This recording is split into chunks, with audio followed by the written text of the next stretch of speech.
తెచ్చే బ్యాచ్కి 20 డేస్కి ఒక వ్యాక్సిన్ వేస్తా ఉంటే గ్రోత్ ఆగిపోతుందండి. సో ఇప్పుడు పీపీఆర్ వేసాము, 20 డేస్ ఆగి మళ్ళీ ఈటీ వేస్తాము, మళ్ళీ 20 డేస్ ఆగి మళ్ళీ హెచ్ఎస్ వేస్తాము. ఆ 60 డేస్ మనకు వచ్చి 3 మంత్స్ ఒక బ్యాచ్ అనుకుంటే 60 డేస్కి వ్యాక్సిన్లకి వెయిట్ ఆగిపోతే ఇంకా 1 మంత్ ఏం వెయిట్ పెంచి మనం అమ్ముతాం. సో అందువల్ల ఏంటంటే రైతు సోదరులకు నమస్తే. నా పేరు మల్లేష్, మీరు చూస్తున్నది మల్లేష్ ఎడ్ల యూట్యూబ్ ఛానల్. ఈరోజు మనము తిరుపతి జిల్లా తొట్టంబేడు మండలం పొయ్యకొత్తూరు గ్రామం జ్ఞానేంద్ర సాయి గారిని కలవడానికి వచ్చినాం. గొర్రె పొట్టెళ్ళ పెంపకం అంటేనే మనకు మేత అనేది చాలా ఇంపార్టెంట్. అది 2-3 రకాల గడ్డి పెట్టుకుంటారు చాలామంది. కొంతమంది అడ్జస్ట్ కానోళ్ళు, ల్యాండ్ లేనోళ్ళు తక్కువ రకాల గడ్డి పెట్టుకుంటారు. జ్ఞానేంద్ర సాయి గారు ఎన్ని సంవత్సరాల నుంచి చేస్తున్నారు, ఇంతకుముందు ఏం చేస్తుండేవారు, అసలు ఎవరిని చూసి ఇన్స్పైర్ అయ్యి గొర్రె పొట్టేళ్ల పెంపకం వైపు వచ్చిర్రు, మెయిన్గా గొర్రె పొట్టేళ్ల పెంపకంలో ఎన్ని రకాలు పెంచుతున్నారు, ఎటువంటి గడ్డి నాటుకున్నారు, అసలు గడ్డి ఉందా లేదా, ఇది టోటల్గా ఉన్న పొలం వచ్చేసి లీజుకు తీసుకున్నారా, సొంత పొలంలోనే చేస్తున్నారా అనే విషయాలు మనము తెలుసుకునే ప్రయత్నం చేద్దాం. నమస్తే జ్ఞానేంద్ర సాయి గారు. నమస్తే మల్లేష్ గారు, అందరికీ నమస్తే అండి. నా పేరు జ్ఞానేంద్ర సాయి అమిలినేని. నేను శ్రీకాళహస్తి వాస్తవ్యుడిని. మనం ఇప్పుడు ఫామ్ పెట్టుకోండేది పొయ్యకొత్తూరు విలేజ్, తొట్టంబేడు మండలం కిందకు వస్తుందండి. సో నేను బీటెక్ చేసి హెచ్ఆర్ ఫీల్డ్లో ఉన్నానండి. నేను రిక్రూట్మెంట్గా లీడ్గా పనిచేశాను. హెచ్ఆర్ ఫీల్డ్లోనే ఐటీ సాఫ్ట్వేర్, మొత్తం సాఫ్ట్వేర్ రిక్రూట్మెంట్ అంతా చేసేవాడిని. సో అది వదిలేసి ఆల్మోస్ట్ 8 years ఎక్స్పీరియన్స్ ఉంది, అదంతా వదిలేసి దీనికి వచ్చాను. అంటే మీరు చేసేది సాఫ్ట్వేర్, ఇక్కడ టోటల్గా మన లాంగ్వేజ్లో చెప్పుకోవాలంటే హార్డ్వేర్. ఎట్లా మ్యాచ్ అయింది మీకు అసలు? లేదు, ఇది ముందు నుంచి నాకు ఇంట్రెస్ట్ ఉందండి. వ్యవసాయం కానీ వ్యవసాయానికి సంబంధించిన అనుబంధమైన ఏ విషయమైనా నాకు ముందు నుంచి ఆసక్తి ఉండేది. నేను బీటెక్ అయిపోయిన వెంటనే కూడా డైరీ ఫామ్ పెట్టాలన్న ఒక ఉద్దేశం ఎప్పుడు ఉండేది నాకు. కానీ అప్పుడు పరిస్థితులు అనుకూలించక ఆ మూమెంట్లో ఉద్యోగాలు చేయమనేసి అలా ఉండేది కాబట్టి అదే చేశాను. కానీ ఇప్పుడు నాకంటూ ఒక ఫ్యామిలీ స్థిరపడ్డా కానీ మనం ఇంకా స్వతంత్రంగా నిర్ణయం తీసుకొని చేసుకోగలిగాటి ఏ బిజినెస్ అయినా నాకున్న ఇంట్రెస్ట్ నేను మళ్ళీ సాధించుకోవాలన్న ఉద్దేశంతో మళ్ళీ వెనక్కి వచ్చి ఇది స్టార్ట్ చేశాను. మీరు ఒక పాయింట్ అన్నారు, డైరీ ఫామ్ స్టార్ట్ చేయాలనుకుని నేను వచ్చిన అన్నారు. ఇప్పుడు మీరు తీరా చూస్తే గొర్రె పొట్టేళ్ల పెంపకం చేస్తున్నారు. మరి అది చేయకుండా మరి దీని వైపు ఎట్లా? మంచి పాయింట్ అడిగారు. ఈరోజు చాలామంది నా దగ్గరకు వస్తున్న వాళ్ళు కానీ బయట ఆలోచిస్తున్న వాళ్ళు కానీ డైరీ ఫామ్లో ఏదో డబ్బులు వచ్చేస్తున్నాయి, డైరీ ఫామ్లో ఏదో డబ్బులు వచ్చేస్తున్నాయి అని చాలామంది తొందరపడి దిగుతున్న వాళ్ళు ఉన్నారు. లేదు, నేను నిర్ణయం చేసుకున్నాను, 50 లక్షలు పెడతాను, 15 లక్షలు పెడతాను, 20 లక్షలు పెడతాను, ఒక 50 ఆవులు చేస్తాను, 100 ఆవులు చేస్తాను, ఇలా చాలామంది నిర్ణయించుకుంటున్నారు. కానీ అక్కడ జరిగే అసలు సమస్యలు, లోతుగా ఉన్న సమస్యలు ఎవరు పట్టించుకోవట్లేదు, ఎవరికి తెలియదు. పాతగా ఉన్న దానా రేట్లకి ఇప్పుడున్న దానా రేట్లకి, పాతగా ఉన్న పాల రేట్లకి ఇప్పుడున్న పాల రేట్లకి ఎంత తేడా, ఎంత వ్యత్యాసాలు ఉన్నాయి, అవి మనల్ని ఎంత ఆదాయపరుస్తున్నాయి అనే విషయం ఎవరు పట్టించుకోవట్లేదు. వాటితో పోలిస్తే మనకి పొట్టేళ్ళలో చాలా పని తక్కువ ఉంటుంది. పని లేదని కాదు, పని ఉంటుంది. బట్ మీరు ఆవులు కానీ బర్రెలు కానీ చేస్తున్నంత పని దీంట్లో ఉండదు. దీంట్లో ఆదాయం కూడా డిఫరెంట్గా ఉంటుంది. దాంట్లో రోజు ఆదాయం ఉండొచ్చు పాలు అమ్మి, దీంట్లో ఒకసారిగా ఆదాయం చూస్తూ ఉంటాం. మీరు మరి ఇది స్టార్ట్ చేయాలనుకున్నప్పుడు అసలు పొట్టేళ్ల పెంపకమే సెలెక్ట్ చేసుకోవడానికి కారణం ఏమిటి అసలు? మెయిన్ రీజన్ చెప్తాను. వ్యవసాయానికి సంబంధించిన ఏ ప్రోడక్ట్ అయినా ఇప్పుడు ప్రస్తుతానికి వ్యవసాయానికి సంబంధించి లాభాలు ఏమి వచ్చేసి అందరూ ఇది చేసేది ఏం లేదు. దానికి అనుబంధమైన సంస్థల్లో ఏది మనకి దగ్గరగా ఉంది, ఏది మనం చేయగలుగుతామని చూసినప్పుడు కోళ్ళు కానీ, డైరీ ఫామ్ కానీ, బర్రెలు కానీ, ఆవులు కానీ, పొట్టేళ్ళు కానీ ఉన్నాయి. కోళ్ళలో మనకు తెలిసిందే, ఎంత రిస్క్ ఉంటే అంత, రొయ్యలు కోళ్ళు అంతా ఒకటే అన్నమాట. అవి ఎలా రిస్క్ ఉన్నాయి, లైఫ్ స్టాక్ ఏదైనా మనకి ఎప్పుడు 100% రిస్క్ ఉంటుంది. కానీ మనం ఏది చేసుకోగలుగుతాం, మనకి ఏది సూట్ అవుతుంది, మనకి రిస్క్ ఏది తక్కువ అనేది మనం ఎంచుకోవాలన్నమాట. అలా నాకు ఆవులు కోళ్ళు ఎక్కువ రిస్క్ అనిపించాయి. ప్లస్ ఏంటంటే ఇప్పుడు మీట్ కన్సంప్షన్ పీపుల్, అంటే మాంసం తినే మనుషులు ఎక్కువ పెరిగారనమాట, ఇంకా పెరుగుతున్నారు, కన్సంప్షన్ ఇంకా పెరుగుతూ ఉంది మనకి. సో ఇది ఏ పొద్దైనా మనకి, ఏ రోజైనా కూడా మనకి ఇది ప్రాఫిటే. ఏ రోజైనా కన్సంప్షన్ ఆపేసే వాళ్ళు ఉండరు. సో ఇది ఎప్పుడు ప్రాఫిటే మనకి. సో అందువల్ల ఇది చూస్ చేసుకోవాల్సి వచ్చింది ఆలోచించి. సింపుల్గా చెప్పాలంటే లాభసాటిగా ఉంటుందని దీన్ని సెలెక్ట్ చేసి. ఎగ్జాక్ట్లీ. మరి మీరు దీన్ని స్టార్ట్ చేసే ముందు ఇతర ఫార్మ్స్ ఏమైనా తిరిగినరా మీరు? అంటే గొర్రె పొట్టేళ్ళు పెంచే వాళ్ళను ఎవరినైనా కలిసిరా? నేను ఒక్క ఫామ్ తిరిగాను యాక్చువల్లీ. జస్ట్ కొంచెం ఇన్పుట్స్ తీసుకున్నాను అవసరమైనవి. బట్ నేను ఓన్గా మొత్తం మా ఆలోచనతో చేసుకునింది. నేను మా అన్న మేజర్గా షెడ్ అంతా కన్స్ట్రక్షన్ ఎలా చేసుకోవాలి అన్ని హెల్ప్ చేశారనమాట. మా నాన్నగారు నాకు తోడున్నారు. మేము ముగ్గురం కలుసుకొని మొత్తం స్టార్ట్ చేసుకున్నాము. మా వదిన హెల్ప్ చేశారు. మా వైఫ్ ఇప్పుడు నాకు ఒప్పుకొని, లేదు షెడ్ పెట్టచ్చు, మనం ఏదైనా చేసుకోగలుగుతాం, ఇబ్బంది లేదు, ఊర్లో ఉండి చేసుకోగలుగుతామని నాకు ఫ్యామిలీ సపోర్ట్ ఎక్కువ ఉంది. సో ఆ ఫ్యామిలీ సపోర్ట్ వల్ల నేను వెనక్కి వచ్చి మొత్తం చేసుకోగలిగాను అనమాట. సో నేను ఒకే ఒక్క ఫామ్ తిరిగి మా ఆలోచనలు ఎలా ఉన్నాయి, నేను పెద్దగా యూట్యూబ్ వీడియోలు చూసేసి ఏది చేసింది లేదు. నేను నష్టపోయినా లాభపోయినా అది నా సొంతం మీద జరగాలనేసి మొత్తం చేశాను. దిగడం నష్టం అయితే జరిగింది. తర్వాత మళ్ళీ తేరుకొని ఎలా చేసుకోవాలని నేర్చుకొని నేను అన్నట్టుగా నేను 10 ఫాముల దాకా తిరిగాను. పెట్టిన తర్వాత, పెట్టకముందు ఏది తిరగలేదు, ఒకే ఒక ఫామ్ వెళ్ళాను. పెట్టిన తర్వాత మళ్ళీ ఇప్పటికి ఈ 2 years ఎక్స్పీరియన్స్ అయిన తర్వాత కూడా నేను కొత్త ఫామ్స్కి వెళ్తూనే ఉన్నాను. అంటే కొత్త ఫామ్స్ చూడడం కానీ, వాళ్ళు ఏం ప్రాక్టీసెస్ చేస్తున్నారు, మనం ఎక్కడ తప్పులు చేస్తున్నాము, వాళ్ళు ఎక్కడ తప్పులు చేస్తున్నారు, మనం వాళ్ళకంటే ఏది బెటర్గా చేయగలుగుతాం, వాళ్ళు మనకంటే ఏది బెటర్గా చేస్తున్నారు, ఇవన్నీ వేరీ చేసుకోవడం వల్ల మనకి కొంచెం ప్రాఫిట్స్ ఉంటాయని నా ఉద్దేశం. సో ఆ పని అయితే చేస్తున్నాను ఇప్పుడు. నేను స్టార్ట్ చేయకముందు ఒకే ఒక ఫామ్ తిరిగింది. అవునండి. మరి ఏ ఎక్స్పీరియన్స్తో మీరు ఈ ప్లానింగ్ చేసుకున్నారంటే షెడ్ ఎంతలో నిర్మించుకోవాలని, తర్వాత మీరు ఎంత ల్యాండ్ కేటాయించుకోవాలని, అసలు మీరు కేటాయించుకున్న ఈ ల్యాండ్ వచ్చేసి మీ ఓనా లేకపోతే లీజా అనేది మీ ప్లానింగ్ ఎట్లా చేసుకున్నారు ఇదంతా? నేను ఇదంతా మాకు తెలిసిన వాళ్ళ దగ్గర లీజ్ ల్యాండ్ తీసుకున్నాను. 4 ఎకరాల పొలం ఇది. 4 ఎకరాల్లోనే మనం గెడ్డలన్నీ వేసుకోవాలి, షెడ్ కట్టుకోవాలి అని కన్స్ట్రక్షన్ దిగాం. యాజ్ ఐ సెడ్, మా అన్నకు కొంచెం ఎక్స్పీరియన్స్ ఉంది, అంటే కన్స్ట్రక్షన్లో కానీ ఎలా కట్టాలి, ఏది చేయాలి అనేసి. నాకున్న అనుభవం కంటే తనకు అనుభవం ఎక్కువ. సో తను చెప్పడం, తన సజెషన్స్ ఎక్కువ తీసుకోవడం, తను ఇప్పుడు నాకు బ్యాక్ బోన్ లాగా ఉండి సజెషన్స్ చేస్తూ ఉండడం వల్ల సో నేను ఆ స్టెప్ అయితే ఈజీగా క్రాస్ చేయగలిగాను. షెడ్లో ఎలా కట్టుకోవాలి, ఎంతలో కట్టుకుంటే మనకి ఈజీగా అవుతుంది, ఎంతలో కట్టుకుంటే మనకి ఈ పిల్లలు సరిపోతాయి, ఎన్ని పిల్లలు సరిపోవడానికి ఎన్ని రూమ్స్ కావాలి, ఇలా కట్టుకుంటే ఈ రూమ్స్కి డిఫరెన్స్ ఎంత ఉండాలి, ఇవి తను బాగా ఎక్స్ప్లెయిన్ చేయడం వల్ల తనకు కొంచెం కన్స్ట్రక్షన్లో కొంచెం విషయం తెలుసుకుంటా. అంటే ఇక్కడ ఒక ఇల్లు కట్టుకున్నాము, అక్కడ బెంగళూరులో ఒక ఇల్లు తను కొన్నారు. సో ఇలా ఈ అనుభవం వల్ల మాకు కొంచెం హెల్ప్ అయింది. షెడ్స్ చూసని కాదు, మేము జనరల్ కన్స్ట్రక్షన్ మైండ్ సెట్లో వెళ్ళేటప్పటికి కూడా అది సెట్ అయింది మాకు. అది అలా. అంటే ఇప్పుడు మీరు వేసుకున్న షెడ్ మొత్తం టోటల్గా ఎన్ని గజాల్లో వేసుకున్నారు? అది గజాలు చెప్పడం కంటే మీకు 5 సెంట్లు ఉంటుంది. 5 సెంట్లు. 5 సెంట్లో ఎన్ని పోర్షన్ చేసి, ఏమైనా పోర్షన్ చేసినా మామూలుగా చేశానండి. పోర్షన్స్ ఖచ్చితంగా చేశాను. ముందర ఖాళీ స్థలం వదిలేను నేను. అవి బయట మేత పెట్టుకోవడం కానీ, మనము ఇప్పుడు మీరు ఇందాక చూసినట్లుగా మనం దోనుల్లో మొత్తం మేపు పోసేస్తారు తినడానికి ప్లేస్ కానీ, బయట ఎక్కువ ప్లేస్ ఉంది మనకి. లోపల రూమ్స్ లాగా చేసామన్నమాట. కొన్నిటికి కొన్ని రూమ్స్, కొన్నిటికి కొన్ని రూమ్స్. ఇప్పుడు మనము డిఫరెంట్ చేస్తామన్నమాట. ఎలా అంటే వెయిట్ కేటగిరీస్ ఒకటి, ఎక్కువ హెవీ వెయిట్ వచ్చినట్టు పక్కన పెట్టుకోవడము కొన్ని రూమ్స్లో, చిన్నపిల్లలు నేను తొక్కకుండా. కొంచెం చిన్నగా ఉన్నట్టు ఒక రూమ్ కేటగిరీ, మరి తక్కువ పిల్లలు ఉన్నప్పుడు ఒక రూమ్ పెట్టుకోవడము, సిక్ ఏదైనా వస్తే రూమ్ మార్చుకోవడానికి. సో ఇలా వెయిట్ కేటగిరీస్ చేయడం వల్ల మనకి ఇలా ఇటువంటి డిఫరెంట్ సైజెస్ కేటగిరీ కానీ, వెయిట్ కేటగిరీ కానీ కొత్త బ్యాచ్ తెస్తాము. ఇప్పుడు 90 ఉన్నాయి నా దగ్గర ఉన్నట్టు, రేపు ఒక 20 తెచ్చాను అనుకోండి, మళ్ళీ అవి సపరేట్గానే పెట్టాలి. ఆ సపరేట్గా పెట్టినప్పుడు ఎలా చేయాలి? సో ఈ కేటగిరీస్ కోసం మనకి ఎప్పుడు రూమ్స్ సపరేట్గానే ఉండాలి, ఒకే మెయిన్ షెడ్ కన్నా కూడా. సో ఆ రూమ్ కేటగిరీసే మీకు ఇవి ఇందాక చూసింది మీరు, సపరేట్ రూమ్ కేటగిరీస్ ఉంటాయి మనకి. మరి ఈ కన్స్ట్రక్షన్ అనేది మీరు పొట్టేళ్ళు తేక ముందు కంప్లీట్ చేసుకున్నారా? కంప్లీట్ అయిన తర్వాత నేను పొట్టేళ్ళు తెచ్చాను. ఎన్ని నెలల ముందు వేసుకున్నారు? నాకు పట్టిందండి 2 months పట్టింది అండి ఆల్మోస్ట్. నేను మేలో స్టార్ట్ చేశాను, మే బిగినింగ్లో 2022 మే బిగినింగ్లో స్టార్ట్ చేస్తే నాకు ఆల్మోస్ట్ జూలై అయిపోయింది. సో నేను ఒక 10 days అట్లా ఇట్లా రెస్ట్ తీసి August 1st నుంచి నేను పిల్లలు తెచ్చాను. ఇప్పుడు నాకు ఇక్కడ చూస్తే కేవలము దశరథ గడ్డి మాత్రం కనిపిస్తుంది, ఎడ్జులూసన్ మాత్రం ఇక్కడ కనిపిస్తుంది. అవునండి. అంటే మీరు ఇది ఒక్కటే నాటుకున్నారా? ఇంకా లేదు, నేను ఇప్పుడు పార్టిషన్స్ చూపిస్తాను మీకు. ఒక 60 cents ఒక దగ్గర పూర్తిగా హెడ్జ్లోసన్ నాటాను, అది 60 cents. ఈ 40 cents ఇక్కడ మళ్ళీ హెడ్జ్లోసన్ పూర్తిగా కట్ చేస్తున్నాను చూడండి. మళ్ళీ మొలక వస్తుంది, ఇదంతా మొలక మనకి కలుపు ఎక్కువ వస్తుంది ఏ కాయలో అన్నా, బట్ ఇది తన్నుకొని వచ్చేస్తుంది. సో ఈ హెడ్జ్లోసన్ ఇక్కడంతా ఉంది పాదులుగా. సో ఇదంతా పూర్తిగా కట్ చేసేసింది, మళ్ళీ మొలకెత్తు వస్తుంది. ఈ 40 cents హెడ్జ్లోసన్. దీని పక్కన మనకి మొక్కజొన్న గడ్డేస్తున్నాను. మొక్కజొన్న పూర్తిగా కట్ చేసి నేను ఏం చేశాను అంటే డ్రై ఫోడర్ నేనే తయారు చేసుకుంటాను. నేను కొనను, వీలైనంత వరకు నేను ఫోడర్ కాస్ట్ తగ్గించుకోవడానికి ప్రయత్నిస్తాను. మొక్కజొన్న వేసాను. మొక్కజొన్న ఏం చేశానంటే ఒక క్రాప్ వచ్చి మొక్కజొన్నలు రాకముందు లేతగడ్డి ఉన్నప్పుడు పూర్తిగా కట్ చేసేసాను. కట్ చేసి కొట్టి ఎండబెట్టేసాను, ఉప్పు కలిపేసి. ఉప్పు కలిపితే అదొక టేస్ట్ వస్తుంది, ఉప్పు కూడా సరిగ్గా వెళ్తుంది పిల్లలకి డ్రై ఫోడర్లో కూడా. ఆ టేస్ట్ వల్ల కూడా పిల్లలు బాగా తింటాయి. సో మనకి టన్నుకి 10 kilos ఉప్పు కలపాలి, 1% ఉప్పు యూజువల్గా. సో మనకి ఎంత గడ్డి బరువు ఉందో అంచనా వేసుకొని అంత ఉప్పు కలిపేసుకొని ఎండబెట్టేస్తే మనకి అది సెట్ అయిపోతుంది. ఆ ఎండు చెత్త అంతా తీసుకొని పెట్టుకుంటాం, అది డ్రై ఫోడర్. మొక్కజొన్నకు అదే పని చేశాను. మీకు అక్కడ లాస్ట్ కైలో ఎర్రజొన్న ఉంది, ఆ ఎర్రజొన్న మొత్తం కట్ చేసి సిమిలర్ ప్రాసెస్. ఈ కట్ చేసిన హెడ్జ్లోసన్ అంతా కూడా నేను సిమిలర్ ప్రాసెస్ కట్ చేసి ఉప్పు కలిపేసి ప్రాసెస్ మళ్ళీ సేమ్. ఎక్కువ దీంట్లో ఆకు విదుల్చుకొని చేసుకుని పెట్టుకున్నాను. సో ఇదంతా ఒక ప్రాసెస్ అనమాట. ఇది డ్రై పౌడర్. మీకు అక్కడ వెనకాల పిల్లలు తింటుందంతా గెనిసిగడ్డ తీగ, స్వీట్ పొటాటో, మనకు చిలకడ దుంప అంటాము. అది ఇక్కడ 2 పాదులు చిలకడ దుంప మొత్తం ఇక్కడ చూస్తే మీకు అదంతా.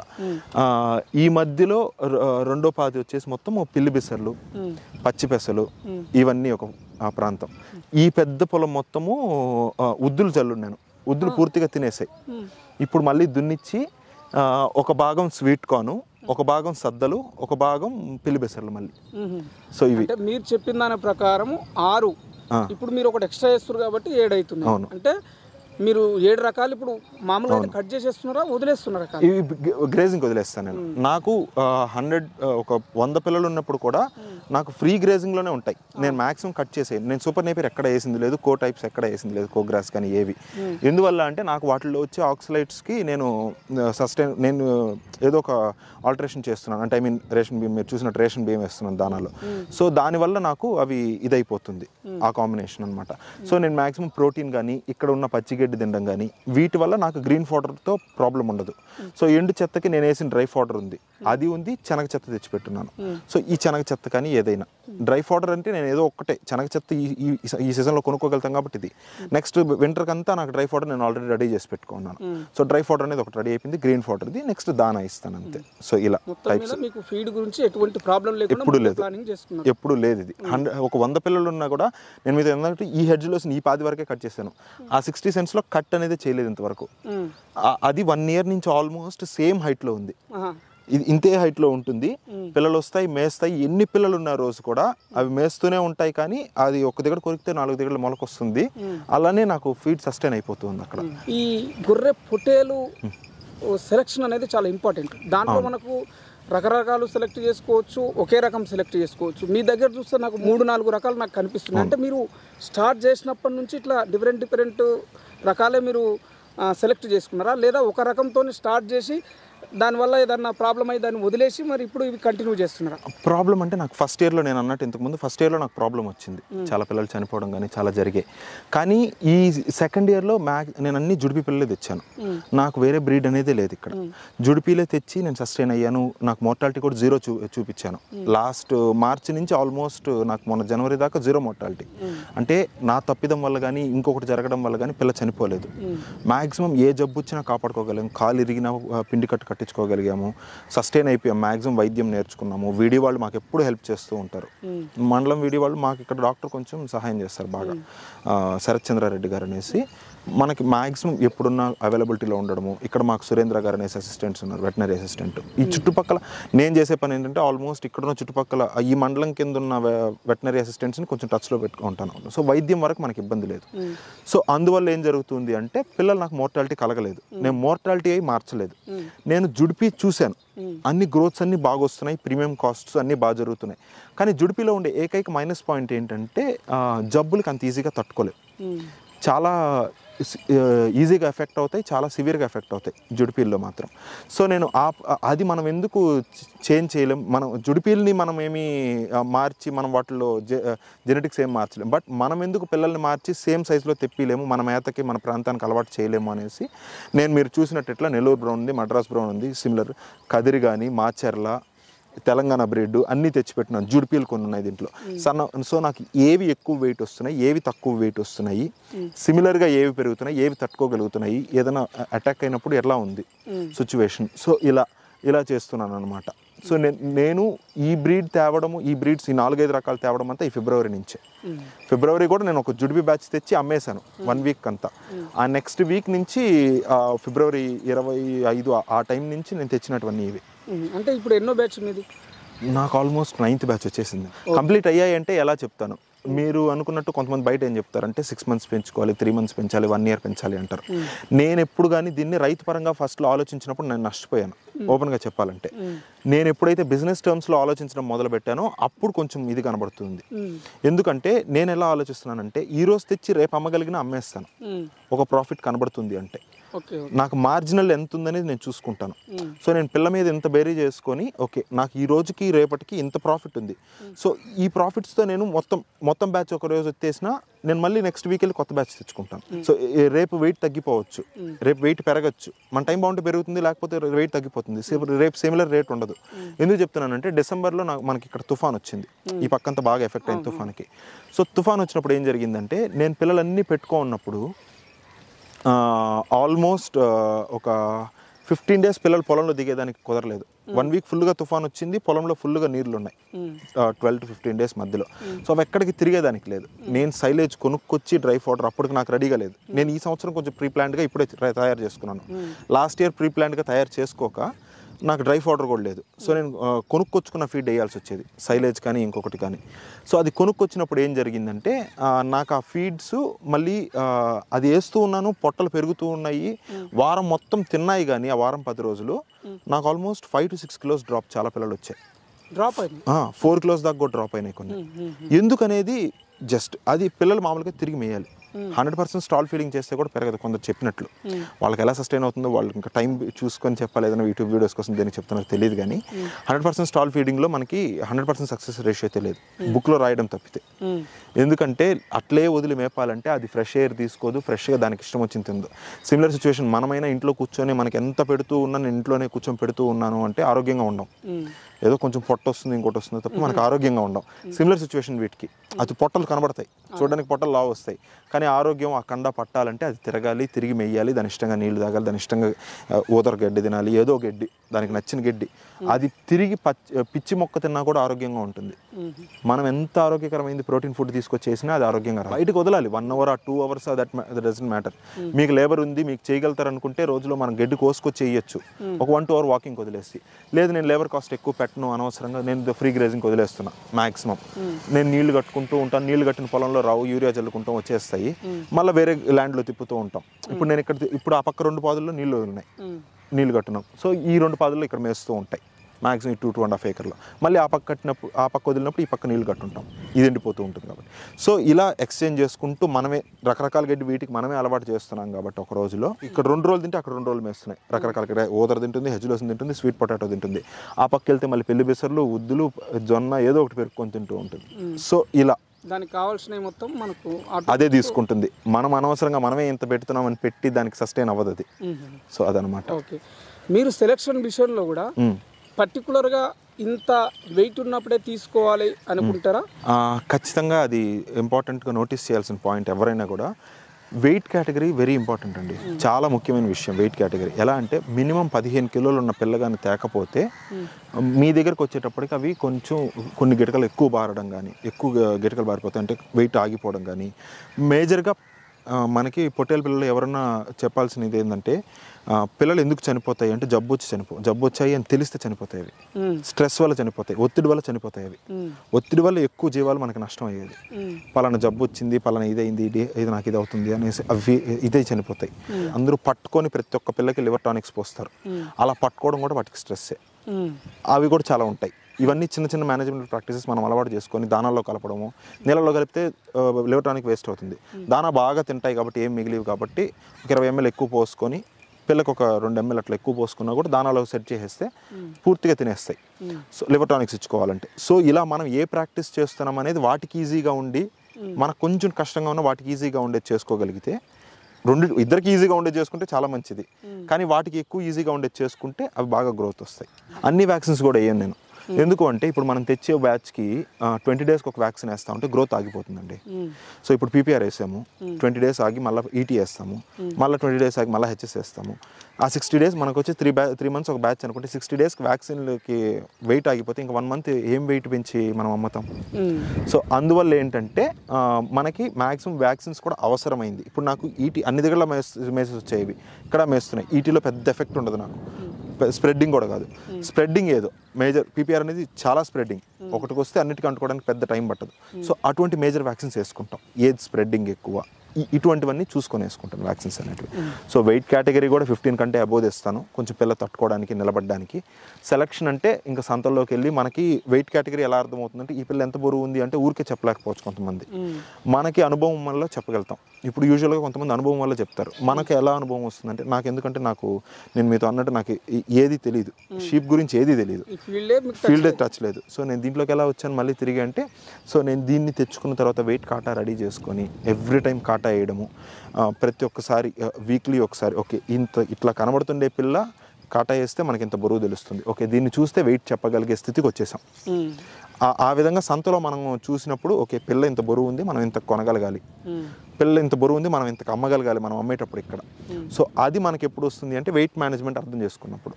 ఆ వెయిట్ అనేది మీకు ఎప్పుడు అర్థం అవుతుంది, మీరు వెయిట్ వేసుకుంటూ ఉండడము కాటాల్లో అలా చేస్తూ ఉండడం వల్ల మనకి లాభం వస్తుంది. 3 months తర్వాత వెయిట్ అనేది మనకు వస్తుంది. నాకు మంత్లీ మీకు అన్నట్టు నాకు ఇందాక వేసే దానాలని నేను అన్ని రీసెర్చ్ చేసుకొని ఏది తక్కువ కాస్ట్, ఏది మనకి గ్రోత్ వస్తుంది అన్నీ రీసెర్చ్ చేసుకొని పెట్టుకొని, అంటే ఒక్కొక్కటి ట్రై చేసి ఇప్పుడు శనగపిండి పచ్చిగా వేసాను, శనగపిండి ఉడకబెట్టేసాను, ఉడకబెట్టేసాను, ఒట్టిగా నానబెట్టేసాను, ఇలా మొక్కజొన్న నానబెట్టేసాను, మొక్కజొన్న కొట్టి పిండి వేసాను, మొక్కజొన్న మామూలుగా ఎండు మొక్కజొన్న వేసాను. దేనివల్ల ఎంత వస్తుందని ఈ 2 yearsలో రీసెర్చ్ చేసుకుంటూనే వస్తున్నాను. ఏది ఎక్కువ మనకు వెయిట్ వస్తుంది, ఏది వెయిట్ తక్కువ వస్తుంది, దేనివల్ల మనకు గ్రోత్ బాగా వస్తుంది, ఏది మనకు కాస్ట్ ఎక్కువ, ఏది మనకు కాస్ట్ తక్కువ. సో ఇలాంటివన్నీ చేసుకున్నప్పుడు మనకు ఒక మాదిరిగా బాగా ఉందన్నమాట. అంటే నేను అర్థం చేసుకొని నేను వేసుకొని కాస్ట్ తగ్గించుకొని మీతో ఇందాక అన్నట్టు 5 rupees పెడతాను పిల్లకి నేను మ్యాక్సిమం కాస్ట్. ఇప్పుడు నాకు సబ్సిడీలో ₹90 అట్లా వస్తుంది, లేదు ₹2.60 మొక్కజొన్న వస్తుంది 100 grams పిల్లకి, ఇంకొక ₹2.60 మురుకు దానా వస్తుంది, ఒక 50 paise రేషన్ బియ్యం ఆక్సిలేట్స్ కావాల్సిన సూపర్ నేపియర్ అవి వేయట్లేదు కాబట్టి దీంట్లో కన్స్యూమ్ అవుతుంది కాబట్టి. సో ఇట్లా ₹6 లోపల నేను దానా మొత్తం రెడీ చేసుకోవడానికి నాకు. సో ఇవన్నీ నేను చేస్తున్నాను కాబట్టి నాకు ₹6 అంటే మినిమం ఒక ₹180 నెలకు ఖర్చు అవుతుంది. పొట్టేల మీద ₹180 ఖర్చు అవుతుంది. ఎంత వేస్టేజ్ అటు ఇటు ఎక్కువ అవ్వదు కాబట్టి ₹200 లోపల వేస్ట్ ఉంటుంది. లివర్ టానిక్స్ నేను ఎంత పోసినా నేను ఎట్లా పోస్తానంటే అందరూ రోజు పోసినట్టు కాకుండా నేను కాస్ట్ ఎక్కువ పెంచుకోకుండా ఒక 5 days పోస్తాను, ఒక 15 days గ్యాప్ ఇస్తాను, మళ్ళీ ఒక 5 days పోస్తాను. సో మంత్లీ నేను పోసేది ఒక 10 days పోస్తాను అంతే. సో దానివల్ల నాకేమి పెద్ద ఖర్చు అవ్వదు. 10 days అన్నా కూడా ₹40 అవుతుంది లివర్ టానిక్ నాకు ఒక పిల్ల మీద. సో అప్రాక్సిమేట్లీ నేను ఒక ₹250 లోపల ఖర్చు పెడుతున్నాను ఒక పిల్ల మీద. ఫీడ్ విషయంలో టోటల్గా నెలకు వీటి ఖర్చు వచ్చేసి ఒక పిల్లకి ₹250 ఖర్చు పెడతాను. అంటే అది 250 నుంచి ఇంకొక 250 మన లేబర్ కాస్ట్ కావచ్చు, మన షెడ్ కాస్ట్ కావచ్చు, మొత్తం కలుపుకొని వేసుకున్న ₹500 or ₹600 పెడుతున్నాం. సో దానివల్ల నాకు యావరేజ్గా 4 cases వస్తున్నాయి. 3 to 5, కొన్ని 5 ఉన్నాయి, కొన్ని 3 ఉన్నాయి, యావరేజ్ 4 వేసుకుంటున్నాం. 4 అన్నప్పుడు కూడా లైవ్ వెయిట్ 400 లెక్కన ₹1600, 1600 నేను 600 ఖర్చు తీసేసి ₹1000 పిల్లకి లాభం అని చెప్తున్నాను. సో ఈ రోజు 7000కి తెచ్చిన పిల్ల రేపు నెల 8,500 అమ్మగలిగితే నేను ప్రాఫిట్లో ఉన్నట్టే అర్థం. అది మీకు అర్థమవుతుంది కదా.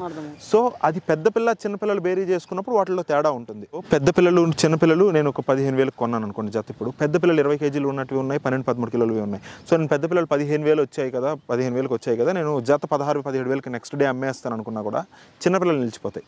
సో చిన్నపిల్లలు అప్పుడు 12-13,000కి అమ్మాల్సి వస్తుంది. సో దీని మీద ఎక్కువ ప్రాఫిట్ తీసుకొని దీని మీద తక్కువ ప్రాఫిట్ వచ్చినా మీకు అక్కడ సమం అయ్యి మనీ అనేది వస్తుంది మీ చేతికి. సో అలా మీరు ప్లాన్ చేసుకోవాలి. నేను తెచ్చింది రేపు నేను 3 నెలల తర్వాతే అమ్ముతాను, నేను 2 నెలల తర్వాతే అమ్ముతాను, 20 kgs తెప్పించి అమ్ముతాను, 10 kilos కూర తెప్పించి అమ్ముతాను. సో అదేంటంటే మీకు అన్ప్రెడిక్టబుల్. రేపు పొద్దున ఏమవుతుందని ఎక్కడ ఎవ్వరు చూడలేరు అది. సో అందువల్ల ఈరోజు కొన్నాను, రేపు పొద్దున నాకు 500 ఒక పిల్ల మీద మిగిలిందని నేను అమ్మేస్తాను. నేను నెక్స్ట్ బ్యాచ్కి మళ్ళీ కొత్తది తెచ్చుకుంటాను. సో ఇలా బిజినెస్ టర్మ్స్లో ఆలోచించినప్పుడు మీకు రొటేషన్లో జరుగుతుంది. తెచ్చుకున్నది స్టాగ్నెంట్ అయిపోదు. రొటేషన్లో జరుగుతున్నప్పుడు మీకు ఒక ప్రాఫిట్ అనేది ఉంటుంది. మీ దగ్గర ఇప్పుడు ఫీడ్ వేసినప్పుడు స్టాండ్స్ ఉన్నాయి కదా, అవును, అవి మీరు ఎక్కడ తయారు చేయించారు? నేను రెడీమేడ్ తెచ్చాను. అది నాకు 8 అడుగులది 10 అడుగులు ఇట్లా డిఫరెన్స్ ఉన్నాయి. నాకు తెచ్చేటప్పటికి ఒక ప్రైస్ అవుతుంది 4,000, అట్లా కూడా రెడీమేడ్ 5,000 అవుతున్నట్టు ఉన్నాయి, 11 అడుగులవి. ఇలా ఒక్కొక్క ప్రైజెస్లో ఉన్నాయి నాకు. అవి తక్కువలో ఉన్నాయి, ఎక్కువలో ఉన్నాయి, కొంచెం దానికి మళ్ళీ మనం ఖర్చు పెట్టుకోవడము, ఎల్లో ఆక్సైడ్ వేసుకోవడము, ఇలా అంతా నేను రెడీ చేసుకుంటాను కాబట్టి ఒక తక్కువ కాస్ట్లో నాకు వస్తున్నాయి అవి. సో బయట కొనేటివి మనకి 10,000 ఖర్చు పెట్టి 2 చేయించుకోవడము, 1 చేయించుకోవడము పెద్దవి. సో అవి చాలా ఇబ్బంది అవుతున్నాయి అనమాట. అందువల్ల నేను ఆ ప్లాన్ చేశాను. ఎవరికి ఎలా సస్టైనబుల్ అది తెచ్చుకోవచ్చు. నేను సింపుల్ రేక్, అది మెత్త డ్యూరబిలిటీ కాదు, బట్ స్టిల్ పొట్టేళ్ళకి కాబట్టి వచ్చేస్తుంది. ఆవులకి బర్రెలకి నిలవవు, బట్ పొట్టేళ్ళకి కాబట్టి ఒక 5 ఏళ్ళు ఈజీగా రన్ అయిపోతుంది. అది యాక్చువల్గా ఎన్ని పొట్టేళ్ళు తీసుకొస్తారు? నేను వింటర్ కొంచెం తగ్గించి పెట్టుకుంటాను. మీతో అన్నట్టు ఇప్పుడు వానలు పడ్డాయి, 40 ఉన్నాయి, నాకు 40 ఉన్నాయి లాస్ట్ టైం. నాకు అది తుఫాన్ వచ్చినప్పుడు 40 ఉన్నాయి కాబట్టి సస్టైన్ అయ్యాను. 100 ఉంటే ఆ రోజు నేనేం చేసి ఉండలేను. సో నేను వానాకాలము ఉంటాయి, ఖచ్చితంగా ఉంటాయి నా దగ్గర. ఫామ్ కాబట్టి ఒక 60యా 50యా 70యా ఈ రేంజ్లో తగ్గించి పెట్టుకుంటాను అవసరం ఉన్నప్పుడు. అప్పుడు మనకి బాగా ప్రొక్యూర్మెంట్ ఎక్కువ ఉంటుంది, కానీ మా పిల్లలు ఎక్కడా ఉండవు. సో అందువల్ల నేను బాగా తెచ్చి మంచి పెంచి మంచి సైజెస్లో అమ్ముతాం. ఇప్పుడు సమ్మర్ మనకు బాగా ఓపెన్ సీజన్ కాబట్టి నేను ఒక 100-110 దాకా బ్యాచ్ తెస్తాను. మనకు ఈ గొర్రె పొట్టేలు ఈ సీజన్లో కొంటే వెయిట్ బాగా వస్తాయని ఏమన్నా యూజువల్గా ఏంటంటే చాలా మంది అనుకున్నట్టుగానే సమ్మర్లో మనకి వెయిట్ బాగానే వస్తుంది. సమ్మర్లో మనకి ఎక్కువ డిసీజెస్ మరీ ఎక్కువ అటాక్ అవ్వవు, మేత బాగా లభ్యం అవుతుంది. అంటే ఎక్కడన్నా వానలకి తడిచి తిరిగేది లేదు కాబట్టి, గొర్రె ఎక్కడన్నా తిరిగి తింటుంది కాబట్టి, గొర్రెన పొట్టేలైనా కొంచెం వస్తుంది కాబట్టి మనకు వెయిట్ వస్తుంది అని అనిపిస్తుంది. వానాకాలంలో మనకు ఆ ఒక్క ఇబ్బందులు ఉండడం వల్ల, ఎక్కడ తిరిగి మేయలేకపోవడం వల్ల, బయట వానలు బయట తోలలేకపోవడం వల్ల వెయిట్ డ్రాప్స్ అవుతాయి కాబట్టి ఆ సీజన్ కొంచెం తగ్గించి పెట్టుకుంటారు అందరూ. అది యూజువల్ థింగే. అది వానాకాలం అనేది తగ్గించి పెట్టుకోవడం మంచిది, కానీ ఉండాలి. ఒక 50-60 పిల్లలు మన దగ్గర ఎప్పుడు స్టాక్ అనేది ఉండాలి. మనం ఫామ్ పెట్టుకున్నప్పుడు నేను అంగడి ఖాళీగా పెట్టుకోలేం కదా. సో ఆ విధంగా మనం దగ్గర ఫామ్లో ఎప్పుడు ఉండాలి. మనం దానికి చేయగలిగినన్ని చేసుకోవాలి. మన వీలు ఎంత, మనం 50కి చేయగలుగుతామా, 40కి చేయగలుగుతామా, 60కి చేయగలుగుతామా, మన దగ్గర ఫీడ్ ఎంత ఉంది, మనం కట్ చేసి పెట్టాలంటే ఎంత పెట్టగలుగుతాము, ఆ రోజున పరిస్థితిని బట్టి మనం తెచ్చుకోవాలి అంతే. ఓకే, చివరిగా సాయి గారు, మీరు ఐటీ, అవునండి, ఇక్కడ గొర్రెల పెంపకం, ఈ రెండింటిని పోల్చుకున్నప్పుడు మీకు ఏమనిపిస్తుంది? కొన్ని విషయాలు ఉంటాయి. మనీ అయితే డబ్బులు అయితే మనకు మంత్లీ కనబడుతుంది. అక్కడ ఐటీలో జీతం వచ్చేస్తుంది, మన పని మనది, స్ట్రెస్ ఉంటుంది, అన్నీ ఉంటాయి. దీంట్లో మనకు ప్రశాంతత ఉంటుంది. దీంట్లో ఉన్న టెన్షన్స్ ఉంటాయి. పిల్లలు ఏదైనా జరిగితే, జబ్బులు వచ్చినప్పుడు చాలా మెంటల్ స్ట్రెస్ అవి ఇవి ఉంటాయి. బట్ స్టిల్ ఇది మనకు నచ్చిన పని, మనకు నచ్చి చేసే పని ఇది నాకు. సో అందువల్ల నాకుండే ప్రశాంతత, మనకి ఏది జరిగినా మనం దీంట్లో తేరుకోగలమన్న నమ్మకము, మనమే నేర్చుకుంటున్నామన్న నమ్మకం వల్ల నాకు కొంచెం బాగా అనిపిస్తుంది ఇది. నా వరకు నేను అన్నట్టు మీతో ఫిబ్రవరి నుంచి బాగా ప్రాఫిట్లో ఉన్నాను. బట్ మనకి ఏ నెల ఎలా జరుగుతుంది అనేది మనమే ప్లాన్ చేసుకునే దాన్ని బట్టి, మన మార్కెటింగ్ని బట్టి ఇది మార్కెటింగ్ చేసుకోగలిగితే మంచి బిజినెస్ ఇది. ఐటీ అనేది జాబ్ మానేసి రమ్మని నేను ఎవరికి చెప్పను. నేను మానేసి వచ్చాను కాబట్టి, అదే నేను మానేసి వచ్చాను అలా ఇంకొకరిని చేయమని నేను చెప్పను. కానీ ఇది చేయాలి అంటే మాత్రం మనవై ఉండి చూసుకోవాలి. మన వాళ్ళు ఉండాలి, మనం ఉండాలి. మన ఇంట్లో వాళ్ళు, పని వాళ్ళ మీద ఆధారపడితే మాత్రం జరగదు ఈ బిజినెస్. ఎందుకు అంటే వాడు బర్రె అంటే బర్రె, అది గొర్రె అంటే గొర్రె. అది ఏమన్నా కావచ్చు, జబ్బు చేసిందంటే లేదు నాకు చేయట్లేదు మేస్తుంది అని అంటాడు. మేయట్లేదు కానీ ఇంతసేపు మేసింది అంటాడు. మనకు తెలియాలి అది మేస్తుందే, ఎందుకు మేయట్లేదు, తల ఎందుకు ఉంచుకుంది, తల ఎందుకు ఎత్తుకుంది, ఎందుకు పడుకోంది, పొట్టొబ్బరంగా ఉందా, ఏమన్నా జరిగిందా, కళ్ళు ఎందుకు మోస్తుంది, ఇవన్నీ మనం తెలుసుకోగలగాలి. మనకై మనం సబ్జెక్ట్ నేర్చుకుంటే ఒకరి మీద ఆధారపడకుండా మనం సుఖంగా చేసుకోవచ్చు ఎంత కష్టం ఉన్నా. కానీ పనోడి మీద ఆధారపడితే మాత్రం మనం చేయలేము ఈ పని. అందువల్ల ధన్యవాదాలు సాయి గారు. Thank you very much Mallesh గారు. నేను ఎక్స్పెక్ట్ చేయలేదు, కానీ చాలా మంచి సమాచారం ఇచ్చారు. Thank you very much. Much కదా మన సాయి గారు చెప్పిన వివరాలు, ప్రతి పాయింట్ మీరు ఒక్క వీడియో చూస్తే గొర్రెల పెంపకం చేయాలా వద్దా అనేది ఒక క్లారిఫై వస్తుందని నేను అనుకుంటున్నాను. మీరేమనుకుంటున్నారో ఒక కామెంట్ చేసే ప్రయత్నం చేయండి. ఎందుకంటే ఒక ఐటీ జాబును వదిలేసుకొని రావడం అంటే, ఒకటి మనకు ఆత్మ సంతృప్తి ఉండాలి మనం చేసే పనిలో, ఒకటి దాంతోపాటు ఇన్కమ్ ఒక స్టేబుల్గా రాకుండా వచ్చినప్పుడు మనం మెయింటైన్ చేసే దాన్ని బట్టి ఖచ్చితంగా వస్తుందని ఒక కాన్ఫిడెంట్తో మాత్రమే ఈ యువ రైతు చేస్తున్నది నా అభిప్రాయము. ఇది ఈరోజు వీడియో. ధన్యవాదాలు. నమస్కారం సార్. నమస్తే sir. Thank you very much.